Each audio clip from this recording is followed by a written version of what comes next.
Hello, good evening. कैसे हैं आप सब। आज हम शुरू करेंगे कवक जगत। तो जो कवक है उसका आधुनिक वर्गीकरण के अनुसार जितने भी यूकैरियोटिक और बहुकोशिकीय जीव हैं उनको कवक जगत के अंतर्गत रखा गया है। और कवक के अध्ययन को कहते हैं माइकोलॉजी। क्या कहते हैं? माइकोलॉजी। माइकोलॉजी कहलाता है कवक का अध्ययन। अब हम देखेंगे कवक के लक्षण।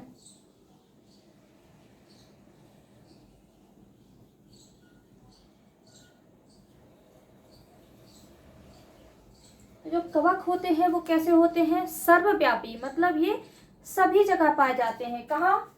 जल, थल और वायुमंडल में ये पाए जाते हैं। अर्थात ये कैसे होते हैं? सर्वव्यापी। क्लियर? कवक जगत जल, थल, वायुमंडल तीनों जगह पाए जाते हैं। इसके अलावा ये कैसे होते हैं? बहुकोशिकीय, मतलब ये कई कोशिकाओं से मिलकर बने होते हैं। थर्ड, ये यूकैरियोटिक होते हैं। यूकैरियोटिक, तो जितने भी यूकैरियोटिक जीव हैं वो कवक कहलाते हैं। कवक यूकैरियोटिक का मतलब होता है जिनमें क्या पाया जाता है? True nucleus. ठीक है, सत्य केंद्रक। और मैंने बताया था प्रोकैरियोटिक, तो प्रोकैरियोटिक में क्या होता है? न्यूक्लियस नहीं होता, लेकिन यूकैरियोटिक में न्यूक्लियस होता है। अब इसके जो जीव होते हैं उसके चारों ओर एक भित्ति पाई जाती है, जैसे क्या कहते हैं? कोशिका भित्ति। और वो कोशिका भित्ति काइटिन की बनी होती है। काय की? काइटिन की। मतलब कि कवक के जो जीव है उसमें क्या पाई जाती है? सेल वॉल पाई जाती है, प्रेजेंट होती है। और वो सेल वॉल काय की बनी होती है? काइटिन की। ठीक है ना? तो हम क्या कह सकते हैं कि इसके चारों ओर काइटिन की सेल वॉल पाई जाती है। अब ये क्या करते हैं? अपने भोजन को अवशोषित कर लेते हैं, मतलब कि उसको एब्जॉर्ब कर लेते हैं। ठीक है ना? तो कवक में क्या होता है? भोजन को अवशोषण करने की क्षमता पाई जाती है। भोजन का क्या करते हैं? ये अवशोषण। अब जब ये भोजन को अवशोषित कर लेते हैं तो अपने शरीर में क्या करते हैं? ग्लाइकोजन के रूप में उसको क्या कर लेते हैं? सेव कर लेते हैं या संचित कर लेते हैं। ठीक है, तो कवक भोजन को ग्लाइकोजन के रूप में संचित करते हैं। ठीक है, तो ये क्या हो गए कवक के लक्षण। Example: east, Mucor. ठीक है, फफूंद देखी होगी ना सबने। तो जो म्यूकर, राइजोपस क्या होता है? जो फफूंद रहती है वो रोटी पे, ब्रेड पे, सड़े गले पदार्थों पे उस पे जम जाती है। तो उसी के आधार पे इनके क्या दे दिए गए हैं? वैज्ञानिकों ने नाम दिए दिए। क्लियर? ये रही हमारी कवक की संरचना। ठीक है, तो जो कवक होते हैं वो सबसे पहले हम बताएंगे, कवक होते हैं वो सरल संरचना के होते हैं। इनकी जो संरचना होती है बहुत ही सिंपल होती है। ठीक है, लेकिन ये क्या करते हैं? आपस में एक प्रकार का जाल बना लेते हैं। जैसे अपन ने फफूंद देखी होगी रोटी के ऊपर, उसको अगर हम माइक्रोस्कोप में देखेंगे तो इस टाइप से दिखाई देगी, मतलब एक जाला सा बना लेती है। ठीक है ना? और इसमें क्या होते हैं? छोटे छोटे से कई तंतु होते हैं। जो तंतु होते हैं उनको कहते हैं कवक तंतु। ठीक है, कवक तंतु को हाइफी भी कहते हैं। अब ये तंतु क्या करते हैं? आपस में मिल जाते हैं और क्या बना लेते हैं? जाल बना लेते हैं, जिसे हम कहते हैं कवक जाल या माइसीलियम। ओके, तो जो कवक की संरचना बहुत ही सरल होती है, लेकिन क्या होती है? इसमें कई सेप्टम या तंतु पाए जाते हैं। और ये जो तंतु है वो आपस में क्या बना लेते हैं? एक माइसीलियम बना लेते हैं। इसके अंदर आप देख रहे होंगे जो रेड कलर के हैं वो बहुत सारे क्या होते हैं? केंद्रक होते हैं। तो कवक के अंदर क्या होते हैं? कई केंद्रक पाए जाते हैं या न्यूक्लियाई पाए जाते हैं। क्लियर? तो ये क्या है? न्यूक्लियाई। ठीक है, और ये क्या है? इसकी सेल वॉल जो कि काय की बनी होती है? काइटिन की। ठीक है, तो पांचवा पॉइंट क्या हो गया? इसकी जो सेल वॉल होती है वो काय की बनी होती है? काइटिन की। ठीक है, अब इसके अंदर क्या होता है? कोशिका द्रव्य भी भरा होता है। ठीक है, और इसमें क्या पाए जाते हैं? ये एक प्रकार के सेप्टम या पट्ट। जो केंद्र, ये जो हमारा कवक दिखाई दे रहा है इसमें तो सेप्टम पाए जा रहे हैं, लेकिन इसके अलावा भी कुछ कवक होते हैं जिसमें सेप्टम नहीं पाए जाते, मतलब वो कैसा होता है, पट्ट विहीन। हिंदी में सेप्टम को क्या कहते हैं, पट्ट, ठीक है, या सेप्टम इसमें क्या होते हैं, प्रेजेंट होते हैं, ठीक है। इसमें बहुत सारे क्या होते हैं, न्यूक्लियाई होते हैं, ठीक। इसमें क्या भरा होता है, कोशिका द्रव्य या जीव द्रव्य, ठीक है ना। तो इसको क्या कहते हैं, साइटोप्लाज्म। अब इस जो साइटोप्लाज्म है, इस साइटोप्लाज्म के अंदर क्या होता है, endoplasmic reticulum, Golgi body, mitochondria, ये सब क्या होते हैं, साइटोप्लाज्म में पाए जाते हैं। साइटोप्लाज्म या इसको प्रोटोप्लाज्म भी कहते हैं, ठीक है। इसी के अंदर क्या होती है, कवक की विभाजन की क्रिया भी होती है। एंडोप्लाज्मिक रेटिकुलम, माइटोकॉन्ड्रिया, ये सब क्या होते हैं, इसके अंदर पाए जाते हैं। क्लियर।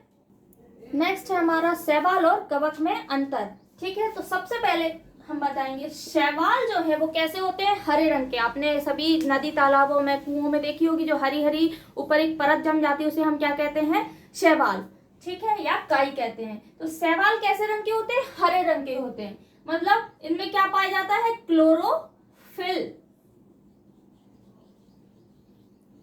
क्लोरोफिल की उपस्थिति के कारण शैवाल कैसे होते हैं, हरे रंग के होते हैं। कैसे, हरे रंग के होते हैं, ठीक है। क्लोरोफिल की उपस्थिति के कारण शैवाल का जो रंग है वो हरा होता है, लेकिन कवक में क्लोरोफिल नहीं पाया जाता है, ठीक है। इसलिए ये कैसे होते हैं, रंगहीन होते हैं। क्यों, क्योंकि इसमें क्लोरोफिल नहीं पाया जाता है, ठीक है।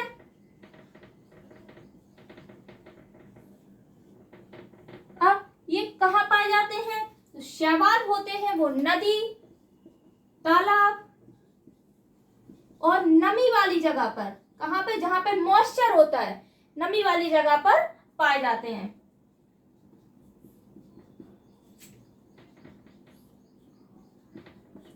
लेकिन ये कहाँ मिलेंगे हमें, सड़े गले पदार्थ पे। अगर आप रोटी को रख देंगे और वहां पे क्या होगा, बहुत दिन तक वो रोटी पड़ी रहेगी, या ब्रेड है, कोई भी चीज है, तो वहां क्या लग जाती है, फफूंद लग जाती है। यानी कि जो चीज सड़ जाती है उस पे क्या लग जाती है, फंगस लग जाती है। तो फंगस कहाँ पाई जाती है, सड़े गले पदार्थों पे।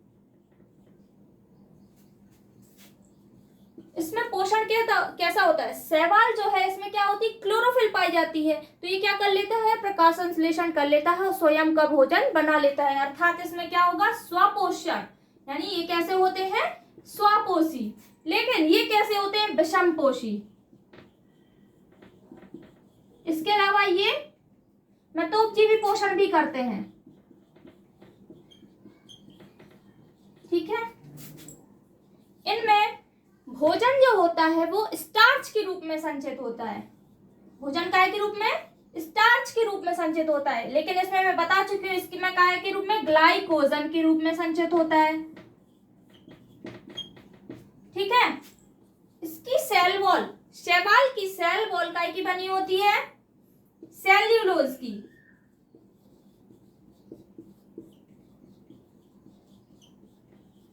लेकिन कवक की सेल वॉल काय की होती है, काइटिन की,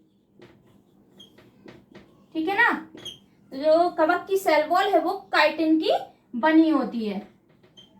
अब हम एग्जांपल देख लेते हैं। शैवाल में है यूलोथ्रिक्स, इसका क्या हो गया, म्यूकर। राइजोपस, अभी मैंने बताया था, ठीक है। शैवाल का रंग कैसा होता है, हरा, क्योंकि इसमें क्लोरोफिल पाया जाता है और कवक में क्लोरोफिल नहीं पाया जाता है, ठीक है। क्लियर। ये हमारे कुछ लाइकेन्स हैं। तो लाइकेन क्या होता है, एक सहजीविता का उदाहरण है, ठीक है ना। इसमें शैवाल और कवक, अभी जिसमें हम डिफरेंस देख चुके हैं, ठीक है। शैवाल और कवक दोनों क्या करते हैं, साथ में जीवन यापन करते हैं, ठीक है। मतलब ये कैसे रहते हैं, सहजीविता के रूप में, ठीक है, जिसे हम सिम्बायोसिस भी कहते हैं। शैवाल और कवक दोनों एक साथ जीवन यापन करते हैं। शैवाल जो है इसमें क्या पाया जाता है, मैंने बताया था, इसमें क्या पाया जाता है, क्लोरोफिल, ठीक है। तो क्लोरोफिल के कारण ये क्या कर लेते हैं, प्रकाश संश्लेषण कर लेते हैं और अपना भोजन स्वयं बना लेते हैं। ठीक, और कवक को क्या करते हैं, साथ साथ जो शैवाल है वो कवक को क्या करते हैं, भोजन भी देते हैं और उसके साथ साथ आवास भी प्रदान करते हैं। ठीक है, लेकिन कवक क्या करता है, शैवाल में कुछ खनिज तत्वों की या खनिज पदार्थ की कमी होती है, जिसकी कमी कौन पूरा करता है, कवक। ठीक है, तो ये एक प्रकार का क्या है, स्वपोषी सुकायवत सहजीविता का एग्जाम्पल है। क्या, लाइकेन। लाइकेन में शैवाल और कवक एक प्रकार से इस तरह से घनिष्ठता से रहते हैं, इतनी घनिष्ठता से रहते हैं जैसे एक ही पादप हो। इन दोनों को देखने पे क्या लगता है, जैसे केवल एक ही पादप है, ऐसा नहीं लगता कि इसमें दो पादप होते हैं। तो ये दोनों पादप कैसे रहते हैं, घनिष्ठता से जुड़े रहते हैं, और इतनी घनिष्ठता से जुड़े रहते हैं, ऐसे दिखाई देते हैं जैसे केवल एक ही पादप हो। इसकी खोज सबसे पहले तुलासले ने की थी, वैज्ञानिक तुलासले ने सन 1852 में इसकी खोज की थी। ये देखो जैसे ये लाइकेन है, ठीक है ना, तो इसमें ये दिख रहा है, ये क्या है, कवक। ठीक है, ये पूरी क्या है, एक कवक या कवक जाल, जिसे हम क्या कहते हैं, माइसीलियम भी कहते हैं। इस कवक में क्या होती है, बीच बीच में देख रहे होंगे आप, शैवाल, ये पूरे में शैवाल फैली रहती है। तो शैवाल क्या करती है, कवक को क्या करती है, भोजन भी देती है और रहने के लिए आवास देती है। फॉर एग्जाम्पल जैसे हम मान लें कोई एक लड़का है, कवक नाम का लड़का है, ठीक है, कवक नाम का क्या है, लड़का, जो शैवाल के घर में, शैवाल क्या है, मकान मालिक है, शैवाल के घर में क्या करता है, कवक नाम का किराएदार रहता है। तो शैवाल क्या करता है, उसको रहने के लिए घर भी देता है और भोजन भी देता है। उसके बदले में कवक क्या देगा शैवाल को, खनिज पदार्थ। ठीक है ना, तो ये दोनों क्या करते हैं, एक दूसरे के साथ जीवन यापन करते हैं सहजीविता के रूप में। ठीक है, तो इसे हम क्या कहेंगे, सिम्बायोसिस। नेक्स्ट है हमारा कवकों का आर्थिक महत्व, मतलब कवक का कहाँ कहाँ उपयोग होता है। तो सबसे पहले हम देखेंगे जो कवक का उपयोग है पनीर के निर्माण में। पनीर के निर्माण में क्या होता है, कवक का उपयोग होता है। इसके अलावा इसका उपयोग होता है बेकरी उद्योग में। ठीक है, और कौन से उद्योग में कवक का प्रयोग होता है, शराब उद्योग में, मतलब कि इससे क्या बनाई जाती है, शराब भी बनाई जाती है। इसके अलावा औषधि के निर्माण में भी कवक का उपयोग किया जाता है। कौन सी औषधि, एंटीबायोटिक। ठीक है, कौन सी औषधि, एंटीबायोटिक। तो इससे क्या बनाई जाती है, एंटीबायोटिक्स बनाई जाती हैं। ठीक है, इसके अलावा इसका उपयोग वातावरण को शुद्ध करने में भी किया जाता है। वातावरण का शुद्धिकरण कैसे होगा, कवक से क्या बनाई जाती है, ह्यूमस, और ह्यूमस क्या करती है, वातावरण को शुद्ध करती है, वातावरण को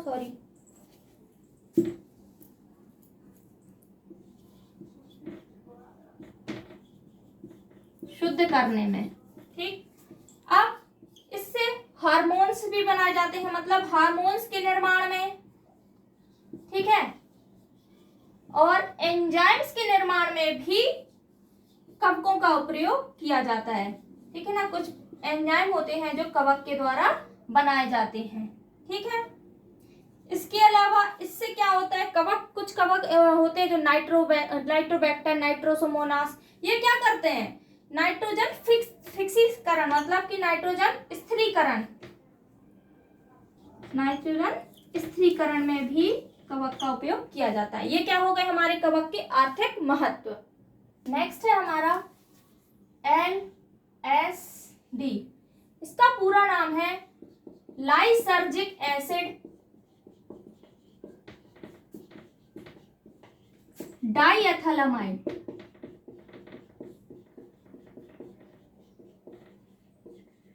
ओके, तो ये जो पदार्थ है ये भ्रम उत्पन्न करने वाला पदार्थ है। भ्रम उत्पन्न करने वाला पदार्थ है, इसे हम विभ्रम भी कहते हैं, विभ्रम पदार्थ। ठीक है, ये एक प्रकार का क्या है, कवक है जो राई के पेड़ पे उगाया जाता है। किस पर, राई के पौधे पर। ठीक है, लेकिन राई के पौधे पर ऐसा कौन सा कवक होता है जो LSD बनाता है, वो होता है, उस कवक का नाम है क्लेविसेप्स परप्यूरी। क्या क्लेविसेप्स परप्यूरी नामक जो कवक है वो राई के पौधे पर उगता है और एक प्रकार का विभ्रम पदार्थ बनाता है, जिसे हम क्या कहते हैं, LSD या लाइसर्जिक एसिड डाइएथिलामाइड। ये जो पदार्थ है वो सम्मोहन का काम भी करता है। सम्मोहन मतलब कि हिप्नोटाइज, यानी वो सामने वाले को क्या कर लेता है, अपने बस में कर लेता है। क्लियर? तो LSD क्या है, लाइसर्जिक एसिड डाइएथिलामाइड।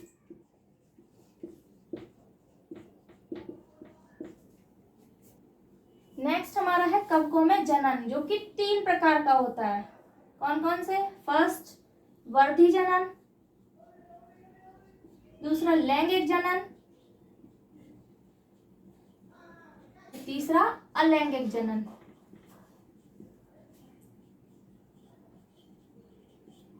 ठीक है, तो वर्धी जनन में सबसे पहला हमारा आता है मुकुलन। क्या? मुकुलन। मुकुलन है, मुकुलन में क्या होता है, ये जो सेल है मेल मतलब मेल और फीमेल, मेल और फीमेल सेल क्या करती है, ये आपस इसमें एक छोटी सी कली निकल आती है या बड निकल आती है, जिसे क्या कहते हैं, मुकुल या बड। जैसे पेड़ों में देखा होगा ना, एक फूल होने के पहले क्या होती है, एक छोटी सी बॉडी होती है। इसी प्रकार क्या होता है, इसमें भी क्या होता है, सेल के बाजू से क्या होती है, एक छोटी सी कोशिका निकल आती है या बड निकल आती है। वो एक अलग होकर के एक नई कोशिका बना लेती है, जिसे हम क्या कहते हैं, मुकुलन वर्धी जनन। ठीक है। दूसरा है विभाजन द्वारा। कवकों में मुकुल के अलावा कौन सा जनन होता है, विभाजन। तो विभाजन में क्या होता है, जो सेल होती है वो आपस में 2 भागों में, नॉर्मली रूप से 2 भागों में बट जाती है और 2 संतति कोशिका बना लेती है। ये क्या है, मदर सेल। तो जो मदर सेल होती है वो टूट करके क्या बना लेती है, 2 डॉटर सेल। ये क्या हो गई, डॉटर सेल। ठीक है, मदर सेल, एक जो मदर सेल होती है वो आपस में टूट करके क्या बना लेती है, 2 डॉटर सेल। थर्ड हमारा जो आता है वो है ओइडिया। ओइडिया में क्या होता है, जो कवक होता है उसके अंदर से छोटे छोटे गोलाकार संरचना निकलती हैं और वो क्या करते हैं, छोटे छोटे समूह के रूप में टूट जाती है और क्या बना लेती है, एक नया जीव बना लेती है या नया शरीर बना लेती है। ठीक है, तो ये ओइडिया में क्या होगा, जो बेसिक शरीर होता है, जो उसमें क्या होता है, नई छोटी छोटी सी समूह के रूप में क्या होती है, सेल्स निकल जाती है, जिसे हम क्या कहते हैं, ये भी क्या हुई हमारी डॉटर सेल और ये क्या हो गई, मदर सेल। ठीक, नेक्स्ट हमारा आता है फ्रेगमेंटेशन, मतलब कि विखंडन।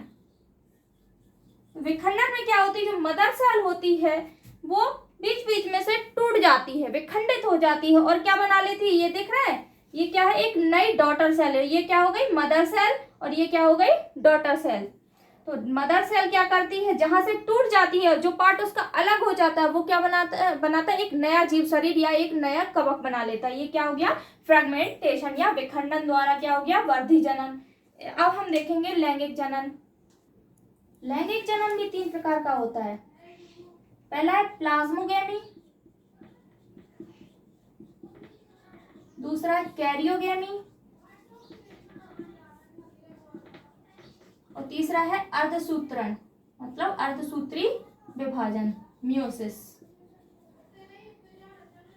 ठीक है, तो प्लाज्मोगेमी में क्या होता है, जो कोशिका का प्लाज्मा होता है, क्या होता है, प्लाज्मा 2 कोशिकाओं का प्लाज्मा जो है वो क्या कर लेता है, संयोजन कर लेता है, मतलब जुड़ करके क्या बना लेता है, एक अगुणित केंद्रक बना लेता है। क्या बना लेता है, अगुणित केंद्रक।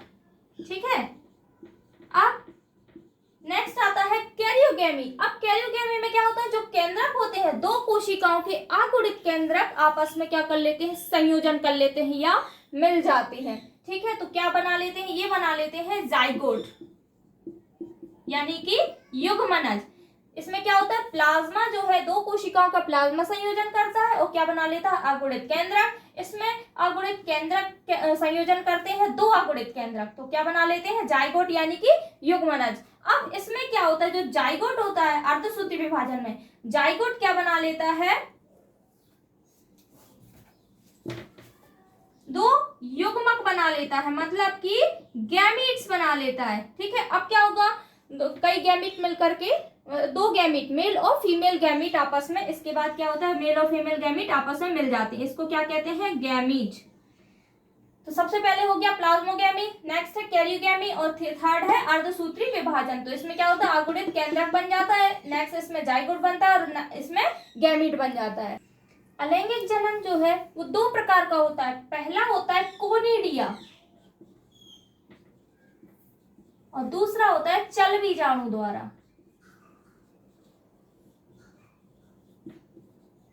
कोनिडिया जो होता है वो बहुकोशिकीय होता है और इसमें क्या होता है, ये अंकुरित होकर के एक नया जीव बना लेता है, मतलब ये क्या करता है, अंकुरित कर लेता है। और इसमें चल बीजाणु में क्या होते हैं, जो बीजाणु होते हैं उसके अंदर क्या पाया जाता है, फ्लेजिला, मतलब कि कशाभिका पाई जाती है, दो कशाभिकाएं पाई जाती हैं। ये क्या करता है, एक जगह से दूसरी जगह जाकर के क्या करता है, चलता है और क्या कर लेता है, अंकुरण करके एक नया शरीर बना लेता है। ठीक है, तो ये हो गए कवकों में जनन, वर्धी जनन, लैंगिक जनन और अलैंगिक जनन। हमारा कवक जगत हो गया। अब हम उसके बाद पढ़ेंगे जगत विषाणु यानी वायरस। वायरस क्या है, लैटिन भाषा का शब्द है। तो वायरस को लैटिन भाषा में विष नाम दिया गया है। विष से ही क्या बना गया है, वायरस, जो हमारे लिए क्या होता है, घातक होता है। ठीक है, तो एक रूसी वैज्ञानिक थे, कौन, रूसी वैज्ञानिक इवानोवस्की, मोस्ट इंपॉर्टेंट है, वैज्ञानिक इवानोवस्की, इन्होंने ही क्या की थी, वायरस की खोज की थी। किस पर, तंबाकू की पत्ती पर। इन्होंने तंबाकू की पत्ती पर टीएमवी वायरस की खोज की थी। ठीक है ना, टीएमवी का मतलब होता है टोबैको मोज़ेक वायरस। क्लियर। तो वैज्ञानिक इवानोवस्की ने क्या बताया था कि तंबाकू की पत्ती पर टीएमवी वायरस होता है। इन्होंने ही सबसे पहले क्या की थी, वायरस की खोज की थी। वायरस जो शब्द है, जो टर्म है, वो कैसे आया है, लैटिन भाषा से। क्लियर। ठीक है, अब देखेंगे हम वायरस के लक्षण। तो वायरस के कौन कौन से लक्षण होते हैं। वायरस जो होते हैं बहुत छोटे होते हैं, यानी हमें ये नेट आंखों से दिखाई नहीं देते हैं। तो फर्स्ट इसका क्या हुआ, ये अति सूक्ष्म होते हैं। इनको देखने के लिए काय की आवश्यकता होती है, माइक्रोस्कोप की। ठीक है ना। नेक्स्ट, ये क्या करते हैं, रोग उत्पन्न करते हैं, रोग फैलाते हैं। किस किस में, मनुष्य में, इसके अलावा जंतुओं में, ठीक है ना, और पौधों में। ठीक है ना, ये क्या करते हैं, बीमारियां फैलाते हैं। ठीक, इनका जो इनका आनुवंशिक पदार्थ होता है वो होता है डीएनए या आरएनए। ठीक है ना, डीएनए का फुल फॉर्म है डीऑक्सीराइबोन्यूक्लिक एसिड, इसका नाम होता है राइबोन्यूक्लिक एसिड। इसमें गति और प्रचलन क्या होता है, नहीं पाया जाता है, मतलब ये क्या करता है, चलता नहीं है, ये निर्जीवों की तरह पड़ा रहता है। सबसे इंपॉर्टेंट पॉइंट ये क्या होता है, निर्जीवों की तरह पड़ा होता है। ये जब किसी सजीव कोशिका के संपर्क में आता है तभी ये क्या करता है, सजीवों के समान काम करता है। मतलब ये क्या होता है, वायरस जो हवा में फैले रहते हैं वो निर्जीवों के समान काम करते हैं, लेकिन अगर उसके कांटेक्ट में कोई भी लिविंग बॉडी आ जाती है तो वो भी क्या हो जाता है, लिविंग हो जाता है और उसमें क्या करता है, बीमारियां उत्पन्न करता है। ठीक है, तो ये कैसा होता है, निर्जीव के समान भी होता है और सजीव के समान भी होता है। ठीक है ना, और ये क्या करता है, जब सजीव कोशिका के संपर्क में आता है तभी ये क्या करता है, अपना कार्य करता है। सजीव कोशिका के अंदर ये क्रियाशील होता है, ये भी कह सकते हैं सजीव कोशिका के अंदर क्या होता है, वायरस क्रियाशील होता है। ठीक है, तो ये हमारे क्या होगा, वायरस के लक्षण। वायरस कितने प्रकार के होते हैं, आइए देखते हैं। वायरस 4 प्रकार के होते हैं मुख्य रूप से पोषण के आधार पर। कौन कौन से, सबसे पहला है पादप विषाणु या प्लांट वायरस। ठीक है, दूसरा है जंतु विषाणु या एनिमल वायरस।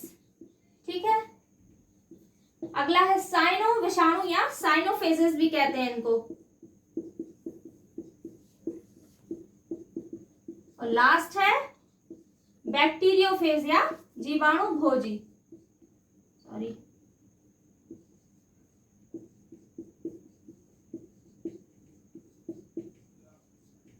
तो सबसे पहले आता है हमारा कौन सा, प्लांट वायरस या पादप विषाणु। जो पादप विषाणु होता है वो कैसा होता है, बेलनाकार, बेलन के आकार का। और इसका मुख्य रूप जो आनुवांशिक पदार्थ होता है वो होता है आरएनए। ये याद रखना, क्या होता है, आरएनए। ठीक, अब नेक्स्ट आता है हमारा एनिमल वायरस। तो प्लांट वायरस का एक एग्जांपल ले लेते हैं, टीएमवी है ना, टोबैको मोज़ेक वायरस। नेक्स्ट हमारा जंतु वायरस या एनिमल वायरस। ये होता है गोलाकार संरचना का और इसका आनुवांशिक पदार्थ होता है डीएनए।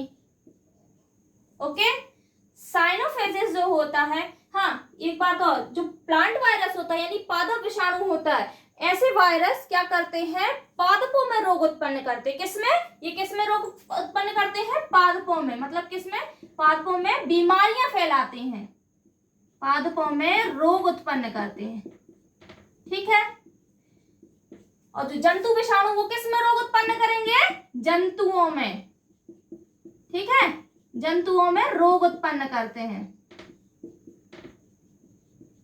ठीक, अब आता है हमारा साइनोफेजेस। जो साइनोफेजेस होता है वो किसमें, बीजीए मतलब कि ब्लू ग्रीन एल्गी में रोग उत्पन्न करते हैं। ठीक है, ब्लू ग्रीन एल्गी में क्या करते हैं, ये रोग फैलाते हैं। और लास्ट हमारा क्या है, बैक्टीरियोफेज। जो बैक्टीरियोफेज है वो किसमें रोग उत्पन्न करेगा, बैक्टीरिया में। किसमें, बैक्टीरिया मतलब कि जीवाणुओं में।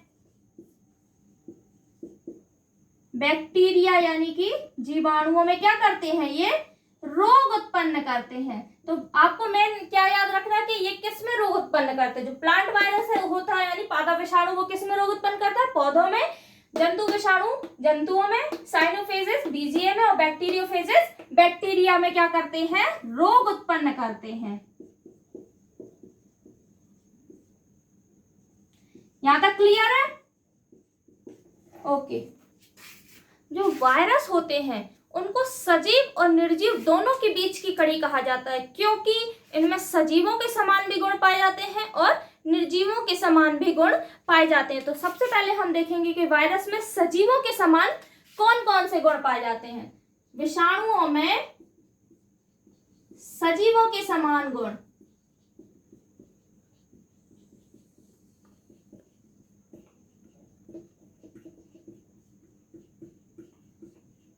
वायरस क्या होता है, दोनों के बीच की कड़ी होता है, क्योंकि इसमें दोनों के समान गुण पाए जाते हैं। तो सजीवों के समान इसमें कौन कौन से गुण पाए जाते हैं, आइए देखते हैं। तो सबसे पहला जो गुण है वायरस में, इसमें क्या होता है, आनुवांशिक पदार्थ क्या होता है, डीएनए या आरएनए। क्या होता है, ये जेनेटिक मटेरियल या आनुवांशिक पदार्थ।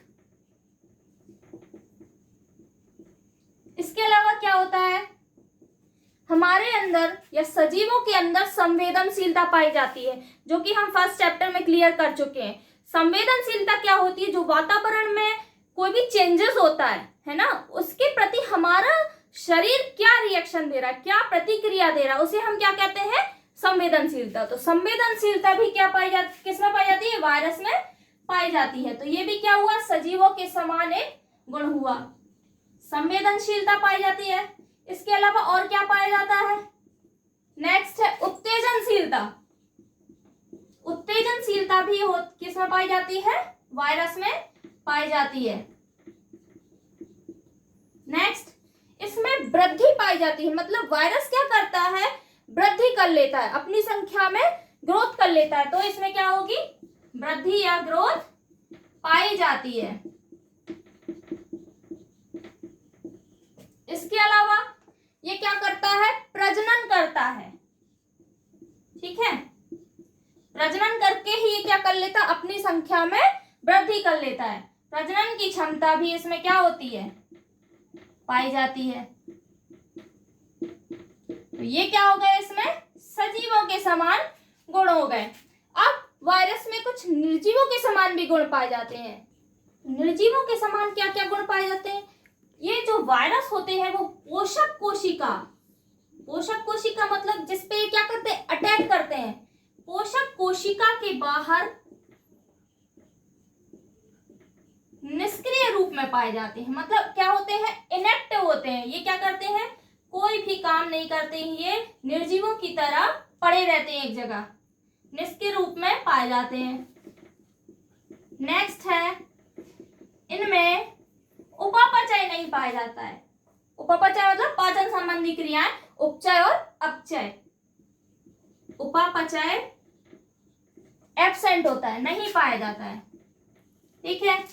नेक्स्ट, इसमें कोशिका नहीं पाई जाती है, मतलब सेल एब्सेंट होती है। ठीक है। नेक्स्ट, इसमें क्या होता है, कोशिका नहीं होगी तो ऑब्वियसली कोशिका द्रव्य या जीव द्रव्य भी नहीं पाया जाएगा। ठीक है। ठीक है।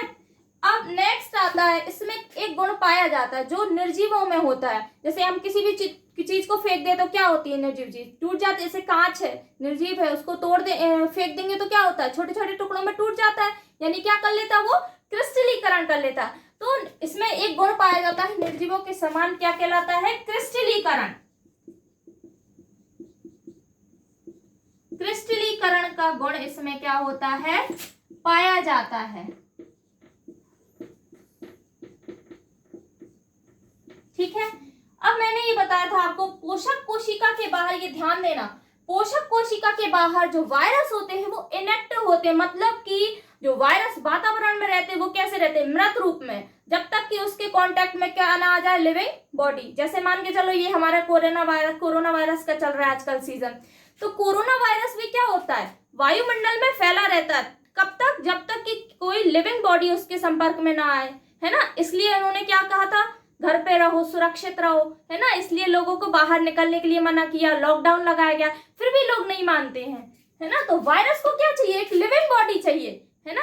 इसलिए हमें क्या करना चाहिए, उसको रोकने के लिए घर पे रहना चाहिए, मास्क लगाना चाहिए, है ना, ताकि वायरस क्या करे, हमारे अंदर अटैक ना कर पाए। वायरस को क्या चाहिए, एक पोषक कोशिका चाहिए, यानी लिविंग बॉडी चाहिए अटैक करने के लिए। नहीं तो अगर उसके संपर्क में कोई लिविंग बॉडी नहीं आती तो वो क्या रहता है, इनएक्टिव रूप में पड़ा रहता है।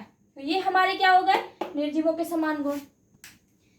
ये रही हमारी वायरस की संरचना, जो कि इवानोवस्की ने खोजा था, किस पे, तंबाकू की पत्ती पे। कौन सा वायरस, टीएमवी वायरस। इन्होंने जब माइक्रोस्कोप में टीएमवी वायरस को देखा तो इस तरह की संरचना दिखाई दी।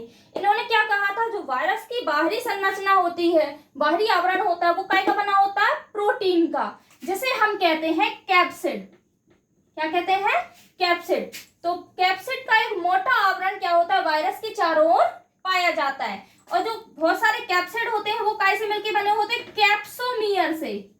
काय से, कैप्सोमियर, मतलब कि जो कैप्सिड की इकाई है वो क्या होती है, कैप्सोमियर। और जो कैप्सोमियर होते हैं वो बहुत सारे क्या होते हैं, मोनोमियर से मिलकर बने होते हैं। काय से, मोनोमियर से। ठीक है।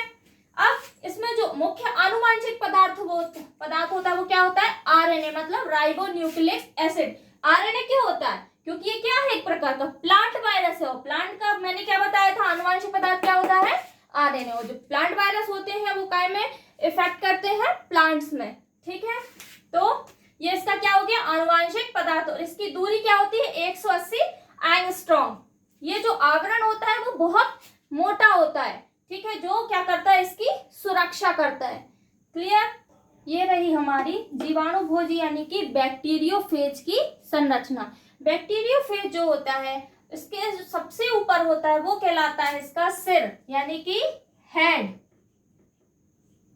बैक्टीरियोफेज का जो सिर होता है वो बहुभुजीय होता है, मतलब हेक्सागोनल या बहुभुजीय। बहुत सारी उसमें क्या होती हैं, भुजाएं पाई जाती हैं। ठीक। तो ये क्या होता है, बैक्टीरियोफेज का हेड। जो हेड होता है वो कई सारी प्रोटीन से मिलकर बना होता है। और इसके चारों ओर क्या पाया जाता है, एक आवरण पाया जाता है जिसे कहते हैं कैप्सिड। ठीक है, या इसको हिंदी में आवरण भी कहते हैं। ये जो कैप्सिड होता है वो कई सारी इकाई से मिलकर बना होता है, जैसे क्या कहते हैं, कैप्सोमियर। सिर के अंदर हम देख रहे हैं डबल हेलिक्स डीएनए पाया जाता है। क्या पाया जाता है? डबल हेलिक्स डीएनए, जो कि इसका क्या है? आनुवांशिक पदार्थ होता है। जब जीवाणु भोजी किसके ऊपर अटैक करेगा? जीवाणु के ऊपर। तो जब जीवाणु भोजी जीवाणुओं के ऊपर अटैक करता है तो ये जो डीएनए है वो क्या करता है? जीवाणु के अंदर चला जाता है, वो बैक्टीरियोफेज बाहर रह जाता है, ये पूरा अंदर नहीं जाता है। इसका केवल आनुवांशिक पदार्थ क्या करता है? पोषक कोशिका पर अटैक करता है। ठीक, तो इसमें क्या होता है? डबल हेलिक्स न्यूक्लियोइड या डीएनए, इसको न्यूक्लियोइड भी कहते हैं क्योंकि इसका क्या है?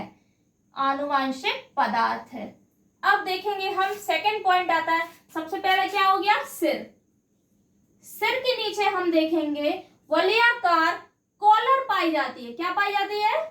कॉलर, जिसे हम नेक भी कहते हैं। तो ये क्या हो गई? कॉलर। ठीक है, ये क्या होती है? वलयाकार प्लेट की बनी होती है। अब इसके नीचे जो होती है ये क्या होती है? इसकी पूंछ। ठीक है, तो पूंछ भी क्या होती है? पूंछ जो होती है वो बहुत सारे जुड़े हुए कई इकट्ठे प्रोटीन से मिलकर बनी होती है। कैसे? प्रोटीन। अब जब हम इसको देखते हैं माइक्रोस्कोप में तो इसके अंदर बहुत सारे वलयाकार प्रोटीन दिखाई देते हैं।